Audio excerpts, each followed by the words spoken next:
सातपूर औद्योगिक परिसरातील तिरुपती एंटरप्राइजेस या कारखान्यातील छताच्या पत्र्याचे लिकेज दुरुस्तीचे कामे करत असताना उत्तम विठ्ठल खडसे वय वर्षे 42 राहणार आनंदवली गंगापूर रोड हे काल छताहून 30 फूट खाली जमिनीवर पडल्याने गंभीर जखमी झाले। त्यांना उपचारासाठी जिल्हा रुग्णालयात दाखल केले असता उपचारादरम्यान त्यांचा मृत्यू झाला। त्यांच्या पश्चात आई वडील पत्नी एक मुलगा आणि एक मुलगी असा परिवार असून ते मूळचे जिल्हा वाशिम मुक्काम पोस्ट डोंगरकिनी येथील आहे। दरम्यान सातपूर पोलीस ठाण्यात अकस्मात मृत्यूची नोंद करण्यात आली।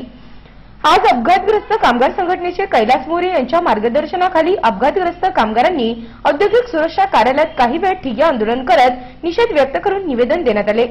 संबंधित कंपनी मालकावर कडक कारवाई करण्यात यावी, मयत कामगार खडसे यांच्या परिवारास भरपाई मिळवून द्यावी अशी मागणी निवेदनात करण्यात आली। कैलास मोरे यांनी याविषयी अधिक माहिती दिली। या कंपनीत जेव्हा त्याला पत्र्यावर चढवलं त्याला सेफ्टी प्रिकॉशन देणं गरजेचं होतं, त्याला हेल्मेट गरजेचं होतं, त्याला बेल्ट गरजेचं होता, परंतु असं काही त्याला प्रोव्हाइड केलं नाही आणि आज तो बिचारा वरून पडून वारला। आज त्याचा परिवार उघड्यावर आला। असे बऱ्याच घटना सध्या वाढल्या आहेत, परंतु कोणतीही यंत्रणा याच्यावर प्रॉपर काम करत दिसत नाही।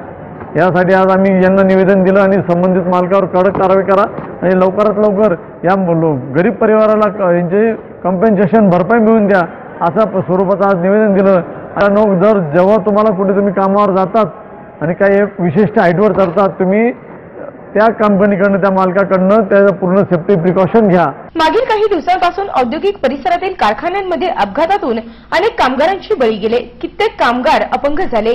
कामगार संघटनांकडून आंदोलने करूनही औद्योगिक सुरक्षा विभागाकडून कामगारांच्या सुरक्षेबाबत ठोस पावले उचलली जात नसल्याचे दिसून येते।